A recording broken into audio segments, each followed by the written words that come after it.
नमस्कार साथियों, स्वागत है आप सभी लोगों का कैरियर इंडिया एजुकेशन में। जैसे कि 26 मार्च हो चुका है, पटवारी का पेपर भी हो चुका है। उसका एनालिसिस हम लोग इस क्लास में लेकर आए हुए हैं। निरंतर एनालिसिस चल रहा है दोस्तों, और आप लोगों को पीडीएफ भी प्राप्त होती जा रही है। जिन लोगों को पीडीएफ चाहिए हो वो लोग टेलीग्राम से जुड़ना बिल्कुल ना भूलें। टेलीग्राम पे जैसे ही क्लास समाप्त होती है तो पीडीएफ डाल दी जाती है। तो चलिए दोस्तों, लेट नहीं करेंगे, अपन चालू करते हैं कि 26 तारीख में कौन कौन से प्रश्न आए हुए हैं। जैसा कि आप लोगों ने शुरुआत में देखा कि वही प्रश्न पूछे जा रहे हैं, ऐसा बिल्कुल है। तो अपन देखते हैं और चर्चा करते हैं कि कौन कौन से ऐसे प्रश्न हैं जिन पर चर्चा भी हो चुकी है और इसमें आ भी रहे हैं। आप लोग दोस्तों जो पुरानी क्लास है उनको देख लें। क्लासों के साथ साथ में कुछ क्लासें ऐसी ली गई हैं जिस पे टॉपिक पे ज़्यादा प्रश्न आ रहे हैं, जैसे कि मध्य प्रदेश के मेले हो गए, मध्य प्रदेश की गुफाएं हो गई, बांधों से संबंधित प्रश्न हो गए, या परियोजनाओं से संबंधित प्रश्न हो गए, है ना, या फिर विटामिन से या वायरस से, इनसे जो भी रोग होते हैं उनसे संबंधित क्लासें हो गई। वो सभी की सभी ले ली गई हैं। प्लेलिस्ट में आप लोग जाइएगा, जो नई प्लेलिस्ट बनी हुई है, मध्य प्रदेश पटवारी भर्ती एनालिसिस 2023, उसको आप लोग देखेंगे तो उसमें पूरी क्लासें आपको मिल जाएंगी। चलिए दोस्तों, लेट नहीं करते हैं, चालू कर देते हैं। सबसे पहले ही आता है सामान्य ज्ञान। आज प्रश्न आया था, भीम बेटका में कितनी शैलाश्रयी गुफाएं हैं। तो दोस्तों 275 है। अपन ने भीम बेटका पे काफी चर्चा की है। गुफाओं का तो एक तरीके से देखा जाए तो पूरी क्लास की क्लास ले ली गई है। उसमें 15 गुफाओं के बारे में पूरी जानकारी है, जिनमें से 8 से 9 गुफाएं बहुत ही ज्यादा महत्वपूर्ण हैं, जिन पर प्रश्न बार बार आ रहे हैं। बाकी जो गुफाएं हैं सिर्फ उनमें यह है कि वो कहाँ पर स्थित है। क्लियर। तो उन्हीं में से भीमबेटका है। मैं आप लोगों को बता दूं कि भीमबेटका जो गुफा है वो गुफाओं में सबसे प्राचीन है, क्योंकि ये पत्थर के काल यानी कि पाषाण काल का प्रतिनिधित्व करती है, पाषाण काल से संबंधित है। और इस समय जो एक तरीके से गुफाओं में चित्र बनाए गए हैं, तो एक प्लास्टर ऑफ पेरिस जो आज आप लोग जानते हैं, उस प्रकार चूना को सबसे पहले दीवार में पोत दिया करते थे। जैसे मान लीजिए ये दीवार है, दीवार में सबसे पहले पोत देते थे और उसके बाद उस पर जो है चित्र बनाया करते थे। पर दोस्तों सोचिए उन लोगों के पास में कितनी गजब की तकनीक थी कि वो चित्र आज भी उसी तरीके से बने हुए हैं। वो कितना मजबूत पदार्थ रहा होगा, इसलिए ये ज्यादा महत्वपूर्ण है और एक तरीके से राष्ट्रीय महत्व की भी है। चलिए आगे चलते हैं। तो भीमबेटका से एक प्रश्न आ चुका है। यह मध्य प्रदेश के रायसेन जिले में स्थित है। भीमबेटका का अर्थ है भीम का विश्राम स्थल। भीम आप जानते हैं प्रागैतिहासिक चित्रकला का एक आकर्षक स्थल है, जो कि रायसेन जिले के अब्दुल्लागंज शहर में, कहां पर, अब्दुल्लागंज शहर में, रातापानी वन्य जीव अभ्यारण्य के अंदर स्थित है। ये भी याद रखिए, ठीक है। इसे 2003 में विश्व धरोहर स्थल घोषित कर दिया गया था। क्लियर। तो इस चीज को आप लोग याद रखें, हो सकता है आगामी जो परीक्षा है उससे में इससे संबंधित आ जाए। बाकी गुफाओं को आप लोग प्लेलिस्ट में जाके देख लीजिएगा, पूरी मिल जाएंगी। मंगू भाई छगन भाई पटेल मध्य प्रदेश के कौन से नंबर के राज्यपाल हैं। देखिए राज्यपाल से संबंधित प्रश्न आ रहा है। अभी तक मध्य प्रदेश के राज्यपाल से नहीं आया था, बाकी राज्यपालों से आ रहा था, इसीलिए कह रहा हूँ बार बार जाके आप लोग देख लें कौन सी क्लास जो करंट अफेयर में है, कि जिसमें राज्यपाल और जो वहाँ के मुख्यमंत्री हैं उन सभी को एक में ही मेंशन कर दिया गया है। तो ये 19वें नंबर के हैं, 19वें नंबर के हैं। मंगू भाई छगन भाई पटेल मध्य प्रदेश के 19वें राज्यपाल हैं। कौन से 19वें। तथा गुजरात से बीजेपी के नेता हैं। इन्होंने 8 जुलाई 2021 को पदभार संभाला था। कब संभाला था? 8 जुलाई 2021 को। मध्य प्रदेश की सबसे बड़ी नदी कौन सी है? तो दोस्तों बहुत ही सरल प्रश्न था, नर्मदा। ये तो लगभग सभी लोगों ने सही किया हो, और जिनने इसको सही नहीं किया हो तो उनके लिए तो मैं क्या कहूँ, आप ही कुछ दो लाइनें जरूर कमेंट में कर दीजिएगा। मध्य प्रदेश की सबसे बड़ी नदी नर्मदा है। मुख्य रूप से भारत के मध्य प्रदेश और गुजरात राज्य में बहती है। कई मायनों में यह मध्य प्रदेश और गुजरात राज्य में अपने विशाल योगदान के लिए मध्य प्रदेश और गुजरात की जीवन रेखा भी कहा जाता है इसको। क्लियर। नर्मदा मध्य प्रदेश के अनूपपुर जिले के अमरकंटक पठार से निकलती है, या पहाड़ से निकलती है, ये पहाड़ है ना। चलिए, काजीरंगा राष्ट्रीय उद्यान किस राज्य में स्थित है? एक ये प्रश्न आया हुआ था। तो ये असम में स्थित है दोस्तों। कहां पर है? असम में। काजीरंगा राष्ट्रीय उद्यान असम में स्थित है। रिपीटेड प्रश्न है दोस्तों, और यह असम का सबसे पुराना पार्क है। इसे 1974 में राष्ट्रीय उद्यान घोषित किया गया। यह उद्यान एक सींग वाले गैंडे के लिए प्रसिद्ध है। ये तो अपन लोग बचपन से ही पढ़ते आ रहे हैं। अगर आप लोगों ने चंपक किताब पढ़ी होगी तो उसमें सुंदरवन और असम काजीरंगा राष्ट्रीय उद्यान से संबंधित ही जीव आते हैं, जिसमें एक सींग गैंडे वाले की भी कहानी आप लोगों ने सुन रखी होगी। मैंने तो बचपन में खूब कॉमिक्स पढ़ी हैं। नागपुर का अधिग्रहण कब किया गया? 1854 में। लॉर्ड डलहौजी ने हड़प नीति को शुरू करने में बहुत बड़ी भूमिका निभाई थी। पूरी योजना स्वयं लॉर्ड डलहौजी के द्वारा तैयार की गई थी, जिसमें 1848 से 56 तक में ये समय पीरियड रहा था डलहौजी का। इस नीति को चलाया। यह योजना एक प्रत्यक्ष स्वाभाविक ढंग के लिए बिना राज्यों को ब्रिटिश के द्वारा हड़पने की थी। इनमें भारतीय राज्य सतारा जो महाराष्ट्र में था, उदयपुर, इसको छोटा उदयपुर कहते थे दोस्तों। कौन सा? छोटा उदयपुर, नागपुर जैसे राज्य शामिल थे। तो आप लोगों को डलहौजी की जो हड़प नीति थी वो सब तो पता ही होगा।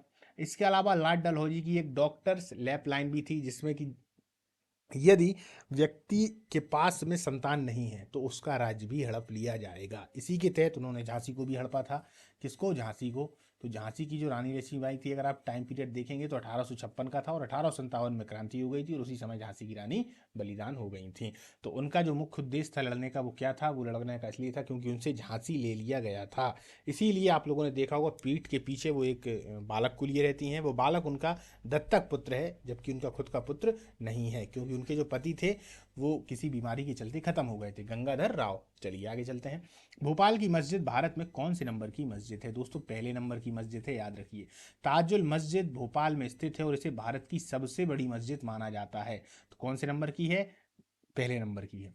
यह एशिया की भी सबसे बड़ी मस्जिदों में से एक है। मस्जिद का निर्माण नवाब शाहजहां बेगम के द्वारा मुगल सम्राट बहादुर शाह जफर के शासनकाल के दौरान 1868 से 1901 में करवाया गया। कब? 1868 से 1901 में। किसके समय में? बहादुर शाह जफर के। बहादुर शाह जफर का समय दोस्तों 1857 ही है, क्योंकि दिल्ली से यदि देखा जाए तो 57 की क्रांति में बहादुर शाह जफर थे, जो कि वहां पर एक तरीके से लड़े क्या थे, इन्होंने पूरा समर्पण ही कर दिया था, लेकिन फिर भी कुछ समय के बाद इनको रंगून भेज दिया गया था और रंगून में इनकी मृत्यु हो जाती है। तो 1868 आप लोग समय पीरियड देख सकते हैं से 1901 के बीच में ये बनी हुई है। चलिए आगे चलते हैं। इस मस्जिद का नाम द क्राउन ऑफ मास्क भी है। इस वाले पॉइंट को भी आप लोग याद रखें कि इस मस्जिद का नाम द क्राउन ऑफ मास्क है। हो सकता है आगामी परीक्षाओं में आ जाए द क्राउन ऑफ मास्क किस मस्जिद को कहा जाता है, तो आप भोपाल लगा दीजिएगा। बेहर असलम पत्थर किस मंदिर को समर्पित है? तो ये बेहर बालाघाट में है। कहाँ है? बेहर बालाघाट में है। इसकी और जानकारी नहीं मिल पाई है, यदि आप लोगों को जानकारी हो तो कमेंट बॉक्स में बताइएगा।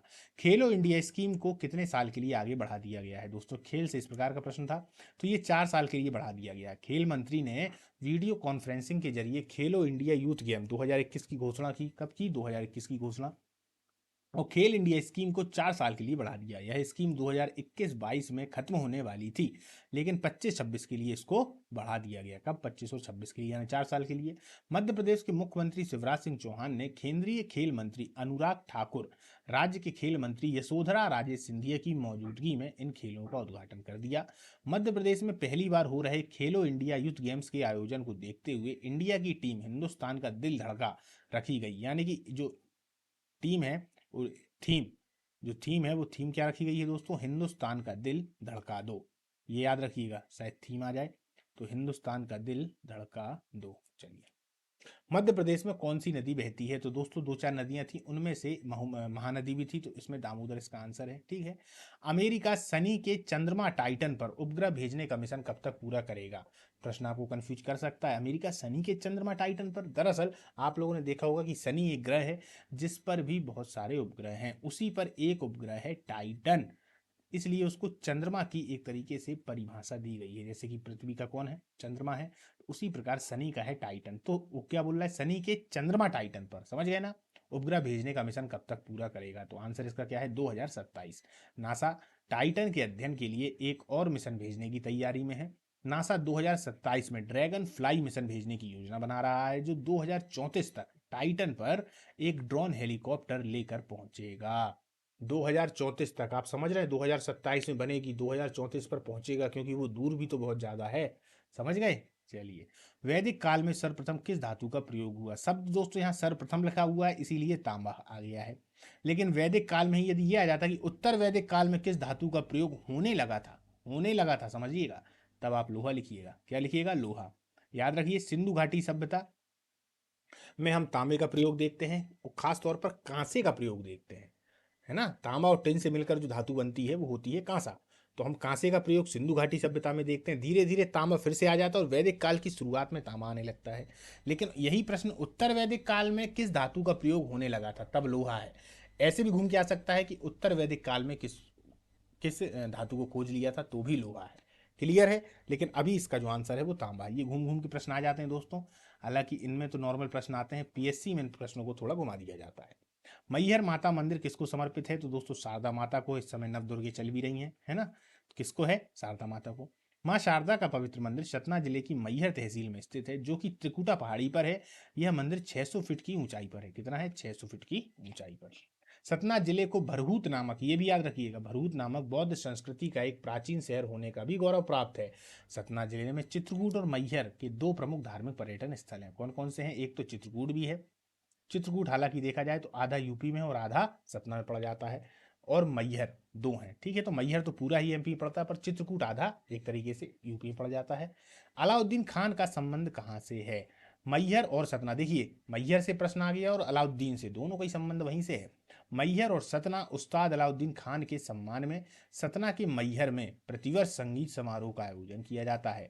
यह उस्ताद अलाउद्दीन खान संगीत अकादमी के द्वारा मध्य प्रदेश सांस्कृतिक परिषद के सहयोग से आयोजित होता है।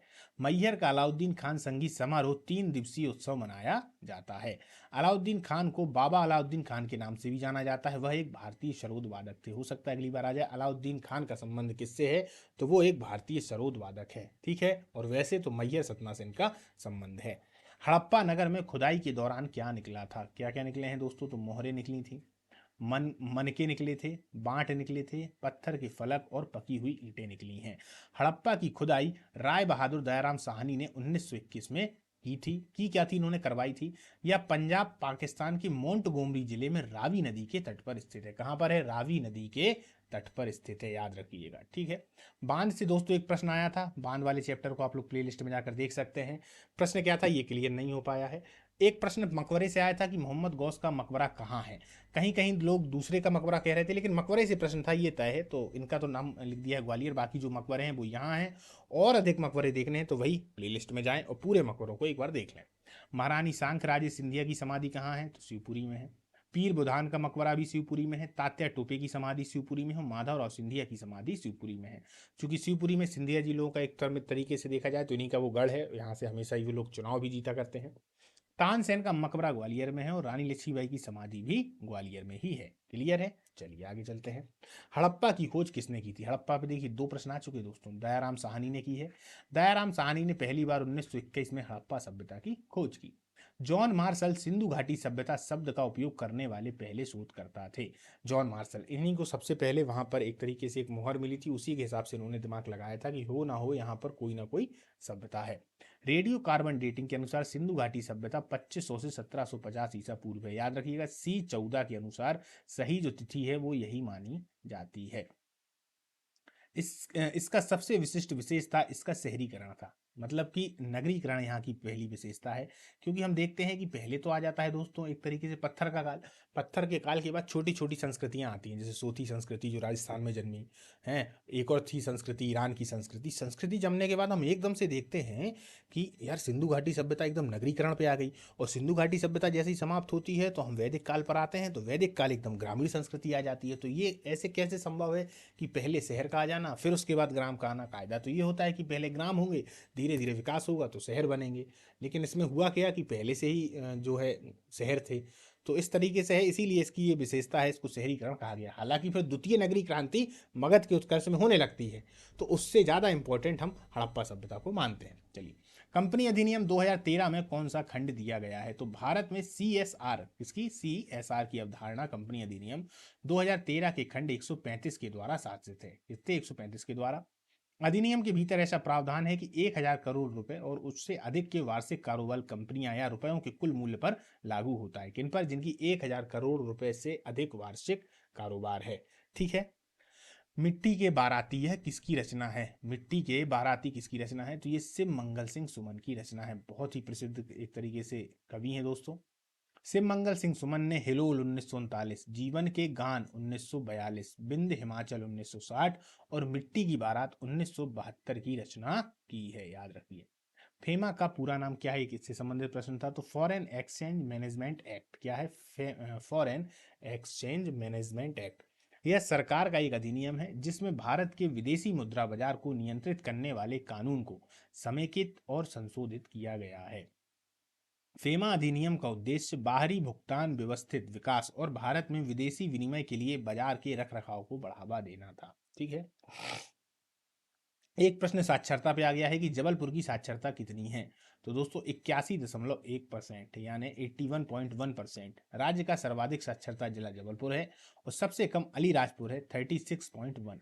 मध्य प्रदेश में डैश डैश डैश कंपनी की स्थापना कब हुई? कंपनी का नाम नहीं पता पड़ पाया है, आप लोगों को मालूम हो तो कमेंट में बताइएगा। पंचायती राज का वर्णन किस अनुच्छेद में है? तो अनुच्छेद 243 से 243 ओ तक है, ठीक है। पंचायती राज विषय राज्य सूची में आता है। 73वें संविधान संशोधन 1992 के द्वारा 11वां, याद रखिएगा 11वें 1992 के द्वारा संविधान में इसको जोड़ा गया, ये संविधान संशोधन है। और इसमें एक नई सूची यानी 11वीं अनुसूची को जोड़ दिया गया था, ठीक है। ऐसे लिखा रहेगा तो आप लोग समझ जाइएगा, या फिर 11वीं अनुसूची, ठीक है। और 12वीं अनुसूची किसके लिए जोड़ी थी दोस्तों? नगरीय निकाय के लिए, नगरीय निकाय के लिए। चलिए आगे चलते हैं। हड़प्पा सभ्यता का बंदरगाह कौन सा था? दोस्तों 3 प्रश्न आ गए थे हड़प्पा से, तो कौन सा था? लोथल, बहुत ही प्रसिद्ध था। डॉक यार्ड के जो साक्ष्य हैं वो यहीं पर मिले हैं। डॉक यार्ड का मतलब होता है एक ऐसी जगह जो समुद्र से तो दूर है, लेकिन उसको इस तरीके से बना दिया गया है कि समुद्र से आगे एक छोटा सा तालाब है जहाँ से सामान इसको भर लिया जाता है, और समुद्र से तालाब को जोड़ने के लिए एक नहर बना दी गई है, तो वहीं से पूरे जहाज भी चले जाएंगे, और शहर को जोड़ने के लिए शहर का पूरा सामान जो भी होगा रास्ते के माध्यम से आएगा उस तालाब में, जहाँ जहाज खड़ा रहेगा, जहाज में सामान भरा और फिर उसके बाद चलेगा। तो इसी को डॉकयार्ड कहते हैं, और इसका जो प्रथम साक्ष्य है वह लोथल में ही प्राप्त हुआ है। इसीलिए बचपन से अभी तक आप लोग देख रहे हैं, जब से आपने हड़प्पा सभ्यता को सुना होगा कि लोथल लोथल लोथल, वो इसीलिए है क्योंकि वो गजब की एक व्यवस्था थी डॉकयार्ड की, ठीक है। आगे चलते हैं, विज्ञान में देख लेते हैं। तो देखिए दोस्तों, विटामिन से संबंधित प्रश्न है, विटामिन की क्लास हो चुकी है, आप लोग देख लीजिएगा। संघ से संबंधित प्रश्न है, आप कहेंगे संघ क्या है? तो संघ दोस्तों ये जीवों के जो संघ होते हैं ना, पेरीफेरा, सेलिट्रेंटा, है ना, अर्थोपोडा, रेप्टाइल, तो इन्हीं से संबंधित प्रश्न था, पर क्लियर नहीं हो पाया है। वायरस से संबंधित प्रश्न था, सिरके का रासायनिक नाम पूछा था, तो एसिटिक एसिड है, CH3COOH, CH3COOH। एसिडिटी किसके कारण होती है? एक ये आया था, तो अधिक आप मसालेदार भोजन कर लें, कॉफी ज़्यादा पी लें और ज़्यादा खाना खा लें तो एसिडिटी की संभावना हो जाती है। मानव शरीर में कौन सा विटामिन संश्लेषित होता है? तो विटामिन डी। कौन सा? Vitamin D. अपन ने विटामिन पे चर्चा की थी ना, विटामिन डी कैसे होता है? सूर्य के माध्यम से मिलेगा, लेकिन शरीर उसका अपने आप उसको संश्लेषित कर लेता है। सूर्य का प्रकाश नहीं मिलता, फिर भी शरीर बहुत हद तक विटामिन डी को अपने आप बना लेता है। वो क्यों बना लेता है? और विटामिन डी के लिए कोई बाहर से हमें कुछ खाने की जरूरत नहीं पड़ती। अपन ने देखा था विटामिन की, यदि आपने क्लास देखी होगी और यदि आपका पेपर आज रहा होगा तो आप इसको सही करके आए होंगे। चलिए, एड्स का वायरस किस सेल को प्रभावित करता है? ये रिपीटेड प्रश्न है दोस्तों, याद रखिए एड्स पर प्रश्न काफी आ रहे हैं। तो CD4 कोशिकाओं की टी सेल को, CD4 जो कोशिकाएं होती है उसकी टी सेल को। प्रति इकाई क्षेत्र पर बल लगाए गए बल को हम क्या कहते हैं? तो दाब कहते हैं दोस्तों। क्या कहते हैं? दाब, ठीक है। कंप्यूटर से कौन कौन से प्रश्न थे? तो भारत का सबसे पुराना सुपर कंप्यूटर कौन सा है? तो 1991 में बना हुआ परम है। वर्ड से प्रश्न थे दोस्तों, शॉर्टकट की और MS एक्सेल से प्रश्न है। EMI में ई का अर्थ उन्होंने पूछा था, तो ई का मतलब होता है इक्विटेड मंथली इंस्टॉलमेंट, अरे ये वाला EMI, ठीक है। HTML में एल का मतलब पूछा था, ये वाले एल का, तो एल का मतलब हमें पता है कि क्या होता है? लैंग्वेज होता है। लैंग्वेज मेमोरी इनपुट आउटपुट से प्रश्न थे। MS पावर पॉइंट से प्रश्न था। नेटवर्क कैसे काम करता है दोस्तों? एक ये प्रश्न था, और माइक्रोसॉफ्ट से प्रश्न थे, ठीक है। नेटवर्क कैसे काम करता है और माइक्रोसॉफ्ट से प्रश्न थे। हिंदी में देख लिया जाए दोस्तों, रस से प्रश्न आए हुए हैं। एक प्रश्न था कि 24 मात्राएं किसमें होती हैं? तो दोस्तों देखिए, छंद से रस से प्रश्न आ गए। 24 मात्राएं किसमें होती हैं? तो कल ही अपन लोगों ने देखा था मात्रिक छंद में। तो छंद से अब प्रश्न आ रहे हैं दोस्तों। 3 टॉपिक को अच्छे से कर जाएं यदि आप लोगों का है तो, रस, छंद और अलंकार, तीनों से प्रश्न आ रहे हैं दोस्तों, है ना। अशुद्ध और शुद्ध वाक्य से प्रश्न, इनकी संख्या कम हो गई है। क्रम, भाव, वाच्य और कारक से प्रश्न थे, इनके भी एक एक प्रश्न है। एक प्रश्न उन्होंने विलोम से पूछ लिया है। अब मैनेजमेंट या प्रबंधन पे देख लें। निम्न में से प्लानिंग में क्या नहीं होता? एक ये प्रश्न था। विपणन से प्रश्न थे, नियोजन से प्रश्न थे, कंपनी अधिनियम से 3 प्रश्न थे, संगठन से प्रश्न है, और व्यवहार संबंधी प्रश्न। व्यवहार संबंधी प्रश्न का मतलब है कि प्रबंधन में हर बार में वो 1 से 2 प्रश्न ऐसे डालना है जो व्यवहार से रिलेटेड है ना। मतलब कि यदि आप वहां पर होते तो क्या करते, आप अगर ऐसे हैं तो क्या होता, तो इससे संबंधित कुछ प्रश्न वो हर बार में डाल रहे हैं। चलिए दोस्तों, आज अपन लोगों ने देखा कि कौन कौन से प्रश्न आए हुए हैं। इनकी यदि PDF चाहिए हो तो टेलीग्राम से जुड़ना आप लोग बिल्कुल भी ना भूलें। चलिए दोस्तों, नमस्कार, मिलते हैं अगली क्लास में।